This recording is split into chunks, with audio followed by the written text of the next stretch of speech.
నాకు కావాల్సింది దాని చావు. మీ వల్ల కాదంటే చెప్పండి, నేనే అక్కడికి వచ్చి చంపేస్తాను. అమ్మా రేణు, టిఫిన్ తినకమ్మా, ఒక్క నిమిషం ఆగు.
शुक्लांबरधरं विष्णुं शशिवर्णं चतुर्भुजं प्रसन्नवदनं ध्यायेत् सर्वविघ्नो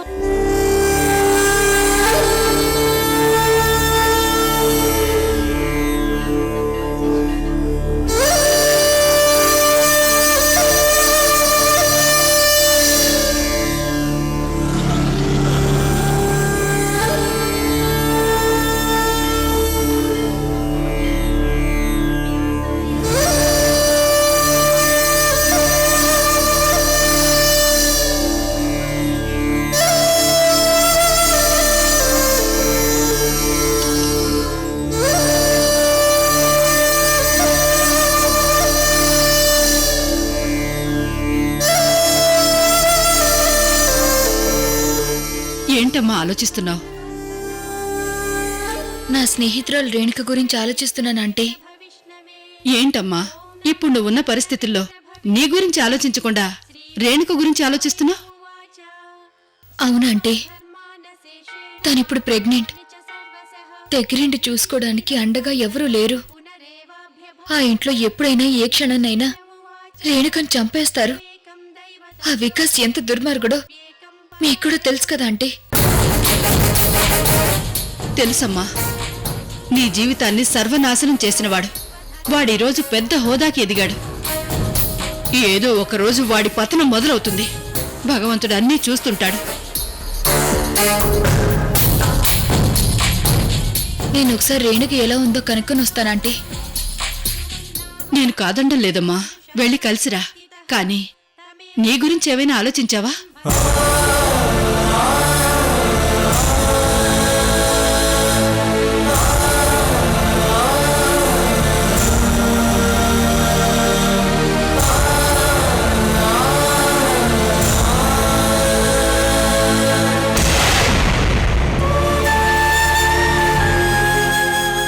ఏంటమ్మా మాట్లాడవు? మీరు నా విషయంలో టెన్షన్ పడుతుంటారని నాకు తెలుసా అంటే. అందుకే నేను ఒక నిర్ణయం తీసుకున్నాను. అది మీకు చెప్దామని మీతో కలిసి గుడికొచ్చాను. ఏంటో చెప్పమ్మా. అంటే అమ్మా నాన్న దగ్గరికి కొండంత ఆశతో వెళ్ళిన నాకు ఇలా నిరాశ ఎదురొస్తుందని నేను అనుకోలేదు. ఎన్ని కష్టాలు పడి చివరికి మళ్ళీ ఒంటరిదాన్నయ్యాను. ఎందుకిలా జరుగుతుందని ఆలోచిస్తూ ఎన్ని రోజులు బాధపడ్ను, ఎన్ని రోజులని ఏడవను. ఆ రోజు పార్కులో ఒక్క క్షణం నాకు చచ్చిపోవాలనిపించింది ఆంటీ.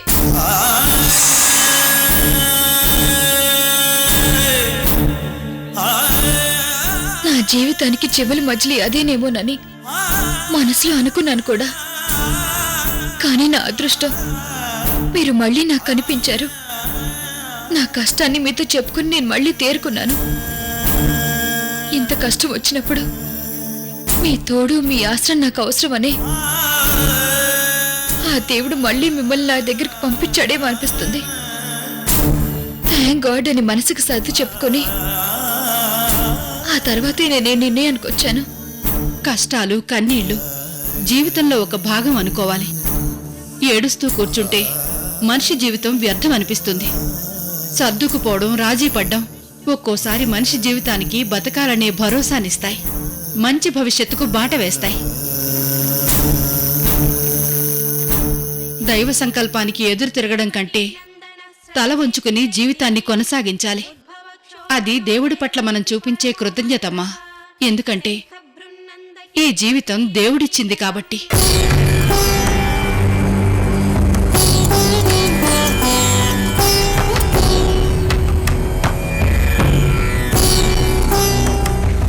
నీకెన్ని కష్టాలొచ్చినా ఈ కష్టం మాత్రం ఓర్చుకోలేంది.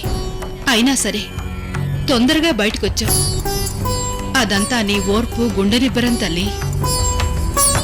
ఆంటీ, మనం వెంటనే హైదరాబాద్ వదిలి వెళ్ళిపోదాం. అదేంటమ్మా? అవునా ఆంటీ, నేను దూరంగా ఉంటేనే నాన్న ప్రశాంతంగా ఉంటారు. అలాంటప్పుడు ఇక్కడ వాళ్ళ కళ్ళ ముందు ఉంటే ఎప్పుడైనా ఏ క్షణాన్నైనా నాన్న నన్ను చూసి మాట్లాడే ప్రయత్నం చేస్తారు. ఇప్పటికే నేను ఎందుకు అలా మాట్లాడానని చాలా బాధపడుతూ ఉండుంటారు. అవునమ్మా, నిజమే. ఒకవేళ నువ్వలా మాట్లాడావని ఏదైనా అఘాయిత్యం చేసుకోవడానికి ప్రయత్నం చేస్తాడో ఏమో. లేదా అంటే నాన్న అలాంటి పని చేయరు. ఒకవేళ ఆవేశంలో అలాంటి ఆలోచనలు మనసులో రావచ్చేమో కానీ అలాంటి పిరికి పని మాత్రం నాన్న చేయరు. నేను తిరిగి వస్తానని ఆశతో నా కోసం చివరి క్షణం వరకు ఎదురు చూస్తూ ఉంటారంటే.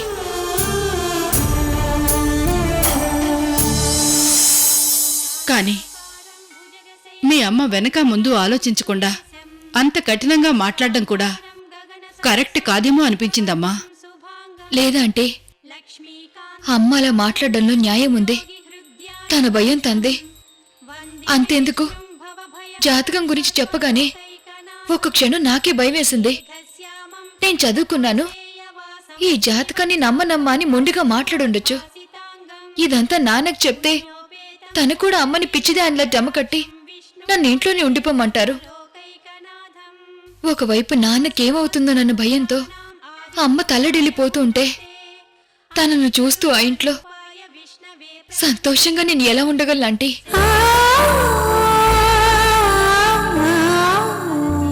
జాతకాన్ని నేను నమ్ముతానా లేదా అన్నది పక్కన పెడితే అమ్మ నమ్మిందే. ఒకవేళ అమ్మని కాదని నేను అక్కడ ఉండిపోవచ్చు, కానీ ఇన్నాళ్ళు నాన్నకు దూరమై నేను బాధపడుతూ అమ్మను బాధ పెడుతూ వచ్చాను. ఇప్పుడు నాన్నకు దగ్గరే అమ్మని బాధ పెట్టడం నాకు ఇష్టం లేదంటే. అమ్మా నాన్న సంతోషంగా ఉండాలి, అప్పుడే నేను కూడా సంతోషంగా ఉంటాను. అసలు వాళ్ళు సంతోషంగా ఉండాలని మొన్నటిదాకా వాళ్ళకి దూరంగా ఉన్నాను. ఏం చేస్తాను, నా తలరాత. జాతకం కానీ మరేదైనా కానీ నాన్నకి హాని కలిగిస్తుందంటే ఒక్క క్షణం అమ్మ ఎలా ఆలోచిస్తుందో నేను అలాగే ఆలోచించాను. అందుకే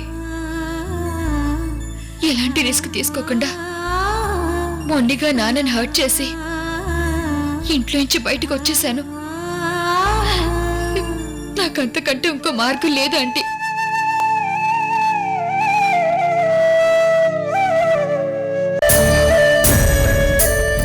అమ్మా నాన్నతో కలిసి ఉండడమే నా జీవిత ఆశయం, కానీ వాళ్ళ సంతోషాన్ని దూరం చేయడం కాదా అంటే.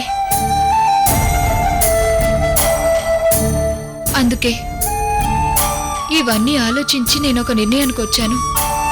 మనం సిటీ వదిలి వెళ్ళిపోదాం. ఇక్కడే ఉంటే ఈ బాధ నుంచి బయటికి రావడం చాలా కష్టంగా ఉంటుంది. నీ ఆలోచనతో నేను ఏకీభవిస్తాను, కానీ నీ నిర్ణయాన్ని మాత్రం ఒప్పుకోను. ఆంటీ, చూడమ్మా, నీ జాతకంలో దోషం ఉందని నువ్వు నాన్నకు దూరంగా వెళ్ళిపోవాలని నిర్ణయం తీసుకున్నా నీ మనసులో మాత్రం మీ నాన్నకు దూరంగా వెళ్ళిపోవడం నీకిష్టం లేదని నాకు తెలుసమ్మా. ఇక్కడి నుంచి నువ్వు వెళ్ళిపోయినా నాన్నకు ఏమవుతుందోనని నీ ప్రాణం నాన్న చుట్టూ తిరుగుతూ ఉంటుంది. ఇది మాత్రం నిజం.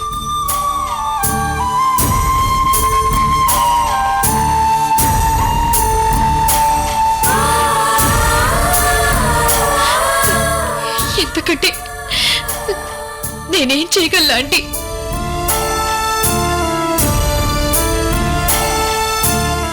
చూడమ్మా, మనం గమనించం కాని కంటిలో ఉన్న చిన్ని కంటి పాపకు ఏ హాని కలగకుండా భద్రంగా చూసుకోవడానికి కంటి రెప్పల్నిచ్చాడా భగవంతుడు.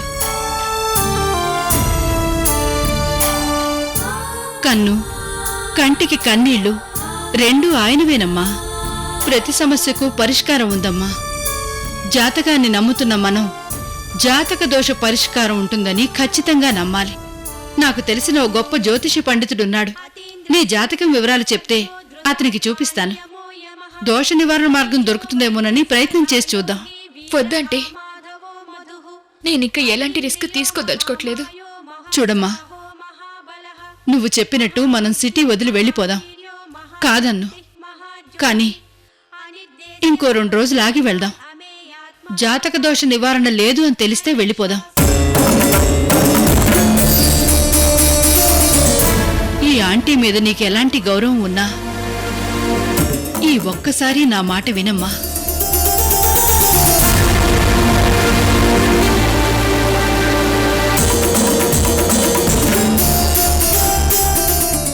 మన ప్రయత్న లోపం లేకుండా ఒకసారి నీ జాతకం చూపిస్తే మంచిదేమోనమ్మా. ఆలోచించమ్మా.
నీకంతా మంచే జరుగుతుందమ్మా.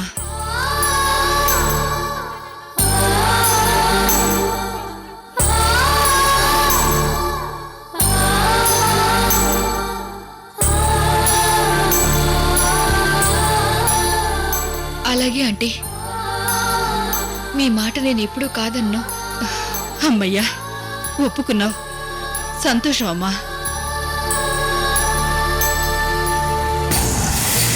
నీ జాతకం వివరాలు చెప్పమ్మా. అలాగే ఆంటీ, రండి.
స్నేహితురాలకి కష్టాన్ని చెప్పుకోలేని పరిస్థితి నాకు వచ్చిందంటే అది నా దురదృష్టం కాదు అమృత.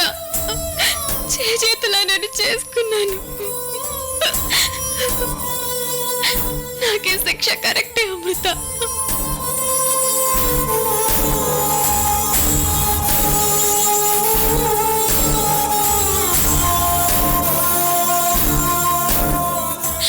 నీ సహాయం తీసుకొని నిన్ను ఇబ్బందుల్లో పెట్టడం నాకు ఇష్టం లేదు అమృత. ఇప్పటికే నేను ఇలా తప్పించుకున్నందుకు వికాస్కి నీ మీద అనుమానం వచ్చుంటుంది.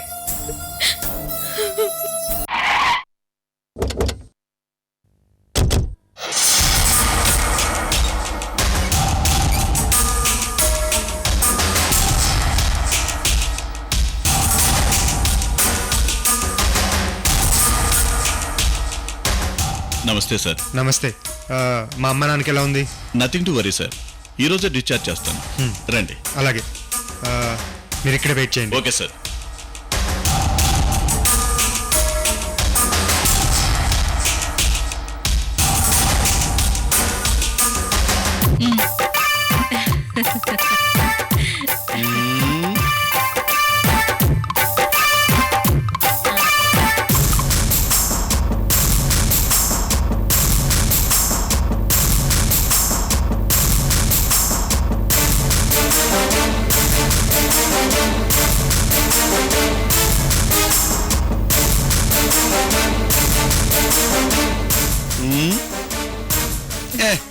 వద్దులే.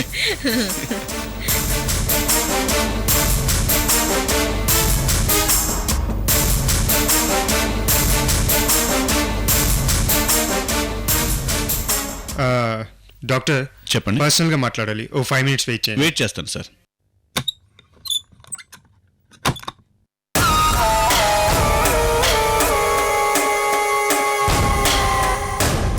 నాన్న, ఇందాకడి నుంచి ఏడి ఏడి అని తెగ టెన్షన్ పెట్టావు. అడుగో నీ మినిస్టర్ మనోడు.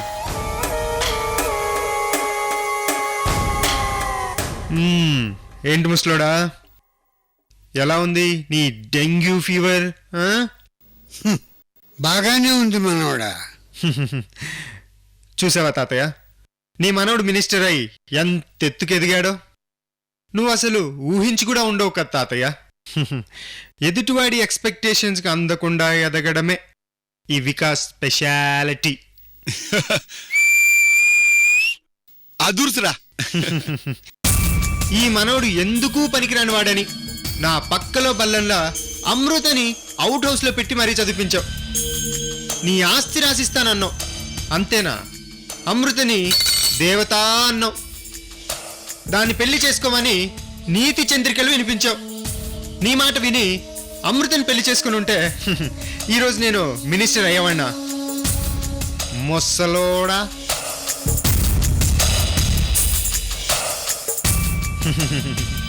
గంగాధరం 100 కోట్ల ఆస్తి కోసం రేణుకని ప్రేమించి పెళ్లి చేసుకుందాం అనుకుంటే అమృతని అడ్డుపెట్టి మాతో ఫుట్బాల్ ఆడుకున్నావు. ఆ రోజు నిన్ను చంపేయాలన్నంత కోపం వచ్చినా వదిలేశాను. ఎందుకో తెలుసా? తాతవని కాదు, ఏదో ఒక రోజు నా డెవలప్మెంట్ని చూసి ఓయ్ ఇదిగా ఇలా తరిస్తావు అని. శభాష్రా బిడ్డ. రే ముసలోడా, నీ జీవితాంతా నిజాయితీగా కష్టపడి నువ్వు సంపాదించిందేంటి? మనముండే కొంప. ఆఫ్టర్ ఆల్ ఎంత ఉంటుంది? ఓ 2 కోట్లు అంతేనా?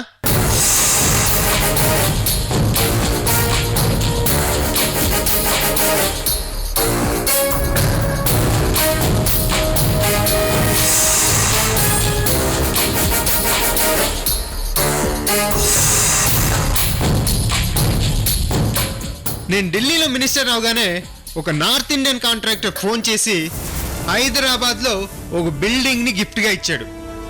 దాని విలువెంతో తెలుసా? 25 కోట్లు.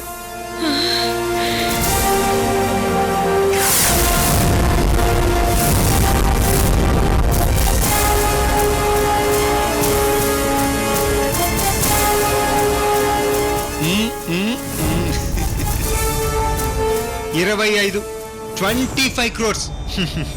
మరో 2 గంటల్లో నీ డొక్కు కొంపకి టాటా చెప్పి నా సొంత ఇంట్లోకి వెళ్ళిపోతున్నాను. That is Vikas. ఆ రోజు 100 కోట్ల ఆస్తి కోసం కలలు కన్నాను. కానీ ఈరోజు జస్ట్ 1 monthలో 100 కోట్ల ఆస్తి సంపాదించగలను. సంపాదించి చూపిస్తాను. That is Vikas.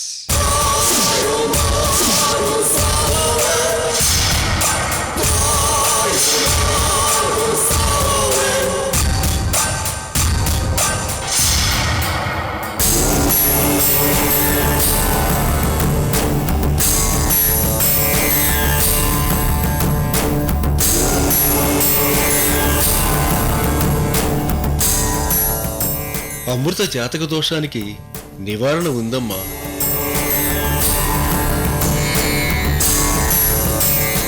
అమృతకు పెళ్లి చెయ్యాలి.